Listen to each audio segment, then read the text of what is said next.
My name is Steve, and my first question before I start is, Phil, where'd you learn to play the guitar? Well, Rob and Phil started introducing me in these last few years as their oldest friend, which in a way was a compliment, but I didn't like the word old, because there's older people than me, but it's true. Rob and I go back to third grade, and so we've known each other 55 years, and we were very close. There's a couple other people here from our Ford School class, so that's pretty special. But it all began with baseball. And Rob and I, you know, you hear the word geek thrown out as a derogatory term, but we were kind of geeks on baseball. So we played baseball every day, and we collected baseball cards. I had as many as him, so I'm a hoarder too. And I've still got them as well as he. And we enjoyed that in later years, you know, comparing our baseball collections.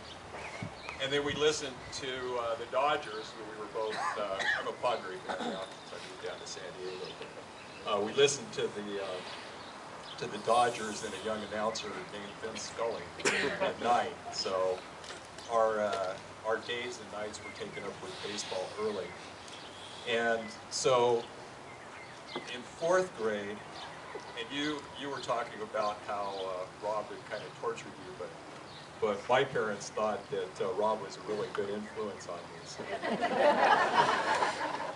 I was probably a little bit of that torturer too, I don't know. So, you know, we became closer and closer, and probably by fifth grade we were doing nights over and stuff like that.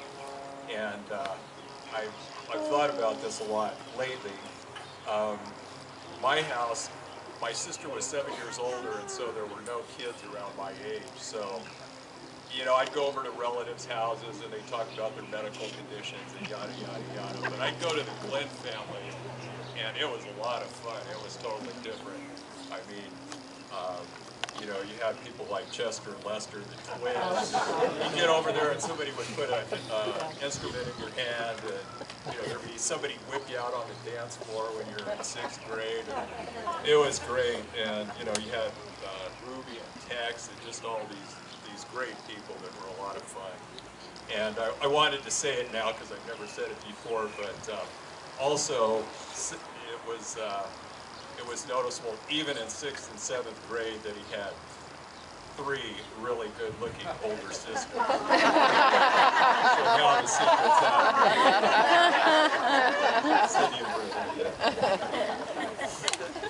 So, yeah, we went through grade school, we went through junior high school, which to me was right over here, Wilshire. I think it's an adult school now, but it seemed like a prison at the time. I'm sure you probably all agree that went there with me. And then in high school, and I just wanted to say, as regarding baseball, thinking back on it, you know, most of us had to work at baseball, but your dad, Rob, was just a natural athlete. It didn't seem fair at the time, you know, that we were having to work so hard, and Phil's agreeing with me here, that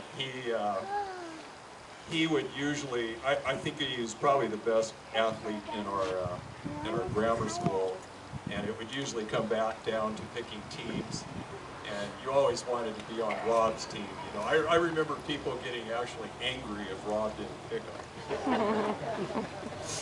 because it probably meant you were going to lose the game.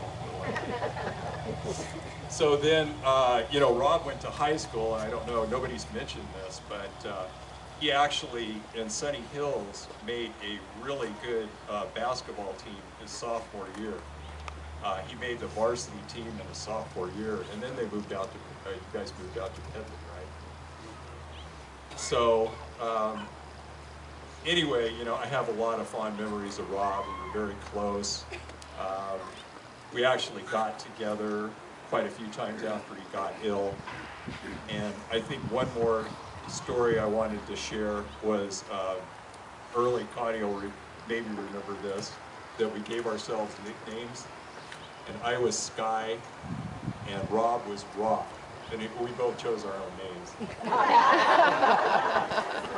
But I think that's so true. You know, I think of it, Rob was kind of a rock for a lot of us. And, you know, one story that I remember him very fondly for this. I had just met, who became my future wife, Katie, and I was trying to move up north because she lived up north of San Francisco, and I wanted to go to school, and, you know, we wanted to be together. And I basically had no money, and, you know, didn't have a job, so it's one of those guys living in their parents' basement. And they didn't have a basement.